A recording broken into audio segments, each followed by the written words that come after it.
Hello mga kababayan, magandang gabi po. Alam niyo kung bakit ako nangingiti? Ito po ay dahil sa viral na chismis sa ngayon na para sa akin mahirap paniwalaan. Ito ano pa yung tinutukoy ko?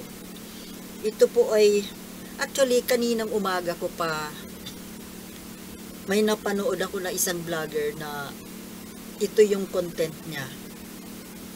Pero sa pagdaan ng buong maghapon, halos lahat na vlogger yata kino-content ito. Ito pong tungkol sa, sabihin natin na chismis, high profile na chismis tungkol dito sa unfaithfulness daw ni Vice President Sara Duterte sa kanyang asawa. Na kesyo, may lover daw, mayroong lover boy itong si BP Sara. Isang gwapo raw, matangkad na basketball player. So,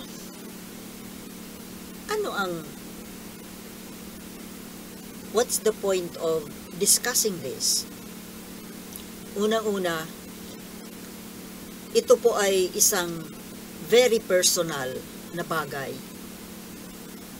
Hindi ko sinabi na baliwala lang sa akin yan.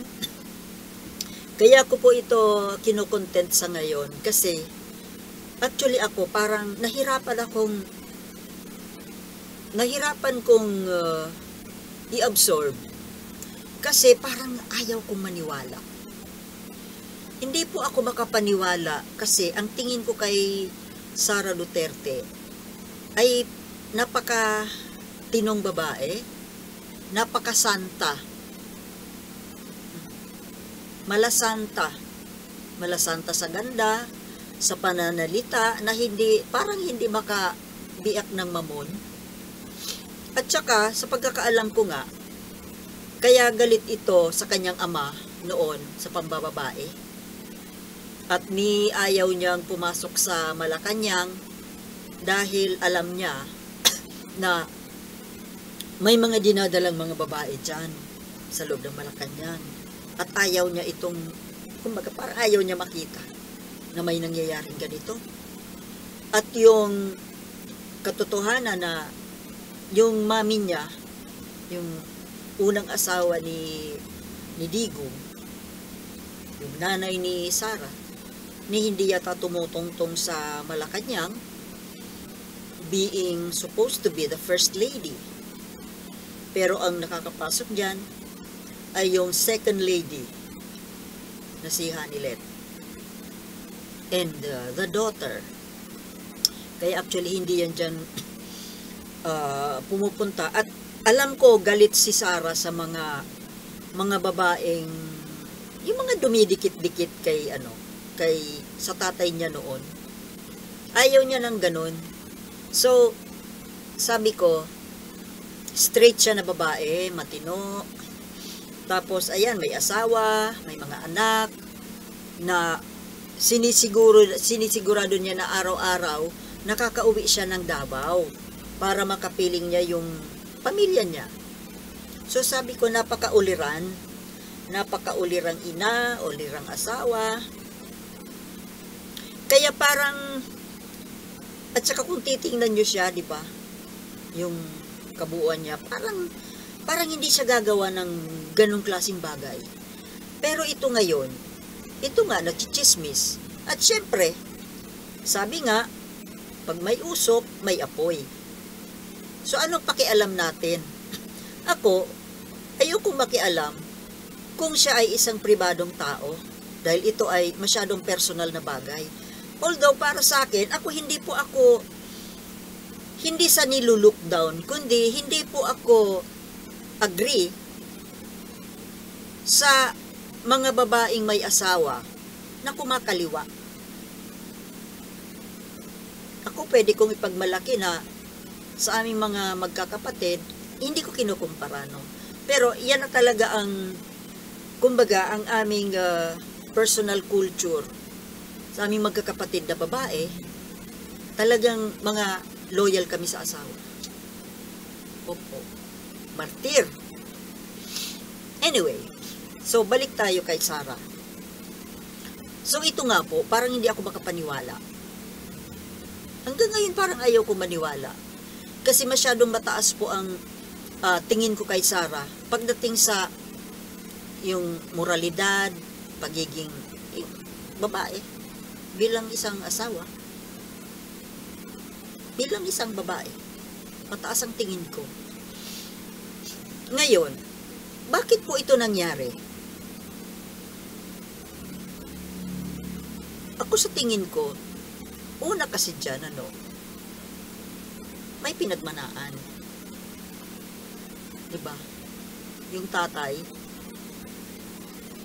yung kapatid nga, yung bunso niyang kapatid, ganun din.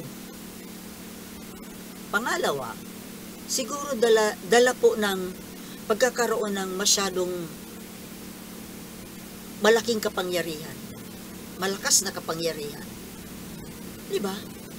Being the vice president and future president, masyadong malakas ang kapangyarihan niya. At dahil sa parating malayo sa pamilya, palaging exposed. At saka siguro malay natin, mayroon silang conjugal differences ng kanyang asawa. Baka mayroon silang problema na sila lang ang nakakaalam na mag-asawa. Kasi alam nyo, hindi ako naniniwala na kapag ang asawa ay kumaliwa, say, mag-husband man o yung wife, hindi po ako naniniwala na wala kasing problema sa pagsasama. May problema yan. Kung ano man yon, saan man yon, meron yan. So, hindi natin alam. Pero nga akin naman po, alam nyo, kung kahit na may problema, kahit na mayroon kayong hindi pinagkakasunduan, mayroong kulang, hindi ka satisfied, siguro ko ang dapat pong gawin ng isang spouse ay mag-usap ng asawa na ganito. Kasi para sa akin po, hindi po mali po na pagsabayin ang dalawa. Halimbawa, kung ayaw mo na sa kapartner mo, o di mag-usap kayo, ayawan na tayo. Gusto ko I want to be free. I want to look for somebody else because I'm not satisfied with you anymore. Ganon. Mahirap po yung pinagsasabay eh. Whether the other spouse likes it or not, hindi niya dapat pigilan. Kasi personal na buhay yun nung spouse na discontented. So maaaring mayroong ganon. Hindi ko po sinasabi na kinakampihan ko or tinotolerate ko ang ganitong gawain. Ang akin po siguro mas okay yon sa mga pribadong tao. Pero sa mga government officials, parang hindi po kasi maganda. Kasi we have to, alam mo yon, we have to be models para sa taong bayan. So, pinasok mo ang politika, kung ano man ang problema mo sa loob ng tahanan mo, whether personal problema with your spouse, ay pagtiisan mo. Or, kung gusto mo na talagang kumawala, ay mag-resign ka muna. Get out of the government service. Nang sa ganun, ikaw ay maging private citizen, hindi ka papakialaman. Pero kung ikaw ay nandyan, ikaw ay mataas, ganyang kataas ang posisyon mo, at ikaw ay nag-aambisyon pa ng mas mataas, tiisan mo kung kailangan kasi na ipakita mo sa taong bayan na ikaw ay matino. Kasi kung ganyan, paano mo didisiplinahin ng taong bayan kung ikaw nga mismo ginagawa mo? Get my point? Mamili ka, basketball player or the presidency. Alam natin na maaring yan ay maaring katilang ng katawan na pwedeng lumipas, pero kumbaga, hindi tayo dito nagpapaka perfect, hindi tayo nagmamalinis. Kasi kumbaga tayo ay tao. That just goes to show na si Sarah ay isang human. Being human. May mga needs. Biological needs na baka naman hindi na nasasatisfy sa loob ng bakuran. Kanya lang, dapat sana ay naging discreet. Hindi ko sinasabing tama. But, kung sakaling hindi mapigilan ng kate, abay, medyo ano naman. Be decent enough to hide it para walang madamay. Kasi ngayon, sino ba ang nalagay sa kahihiyan? At yan nga, alam mo, nakakatakot yan doon sa part nung boylet. Sinasabi kong boylet kasi, of course, bata pa yan, nagbabasketball eh. Mga below 30. So, sugar mommy! Kakatakot. Kasi di ba naalala nyo yung testimony ni Las Cañas na yung boyfriend nung kapatid, Jocelyn ba yun? Kapatid ni Digong, na yung boyfriend na dance instructor ay pinatay kasi kinukwartahan daw yung kapatid niya.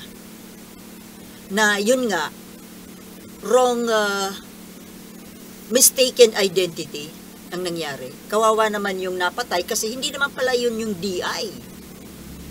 Get the point? Ipinapatay daw yun ni Duterte dahil kinukwartahan yung kapatid niya nung batang-batang DI. So, what's the difference? Dito sa basketball player na ito nga ang balita, binigyan ng gasolinahan. Hindi kaya may tuturing din niya na pangungwarta din sa anak na si Sarah. So, medyo delikado yung lagay ng guy. But, siyempre, with the protection of the powerful BP Sara, siguro ko naman magiging safe. Hindi ko po sinasabi ito dahil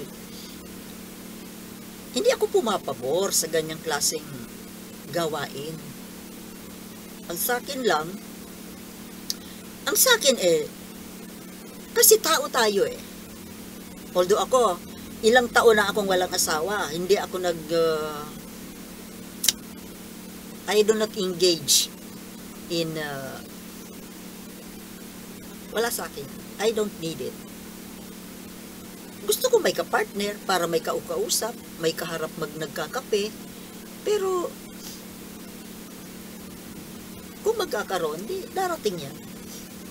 Okay lang. Pero yung hanapin mo, I'm not in for searching. So ito nga po, kasi tao lang tayo na may mga pangangailangan. Malay natin kasi may problema silang mag-asawa. But ang problema po kasi dito ay hindi sila ordinaryong tao. Mayroon silang responsibilidad sa taong bayan na dapat makita natin sila na isang huwarang mga pinuno ba? Hindi natin sinasabi na, kasi para namang, kasi nasa tao yan eh, kung depende sa extent ng kati ng katawan. Kung hindi ba talaga mahirap bang isuppress yung kati? Do it discreetly. Wag naman yung ganito na, ayan, bulgado na. Bulgar. Diba? Get what I mean? Kasi, kumbaga, hindi tayo nagpapakasanto dito. Pero, maging malinis naman tayo sa tingin ng mga tao. Hindi po yan pagpapaka-plastic. Kundi, proteksyon sa sarili mo na rin. Proteksyon sa sarili mo, proteksyon sa taong bayan. Na ang taong bayan ay huwag namang mapariwara kapag ginaya, pag gumaya sa gawa mong mali. That is my point. Kasi nga, mahirap nga na yung kati ng katawan, eh, hindi sapat yung katyalis. So, kumbaga, para sa ating mga Pilipino kasi, hindi maganda tingnan na babae ang gumagawa. Pero, come on. Parang ano na naman yan eh. Wala na naman sa gender equality na ang may karapatan lang bang maghanap ng iba eh, yung lalaki lang. I don't do it and I don't approve of it.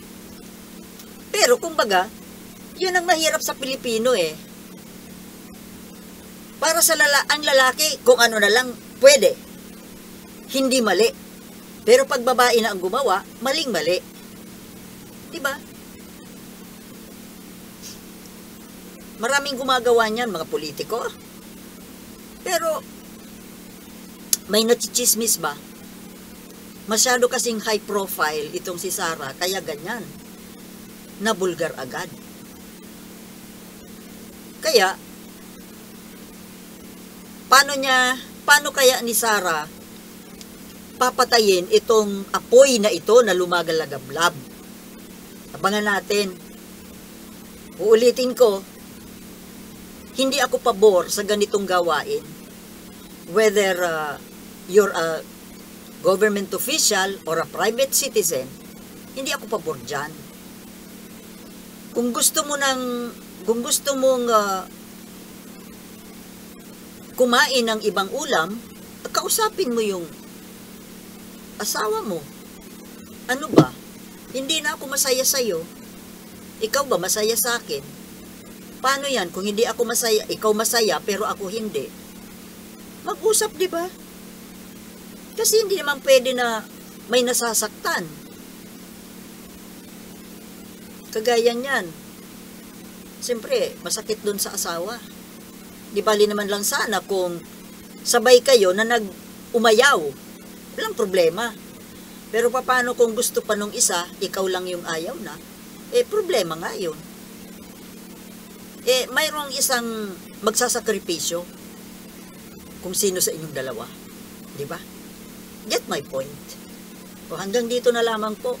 At sana'y naintindihan ninyo ang ibig ko sabihin. Okay? Thank you for watching and I'll see you in my next vlog.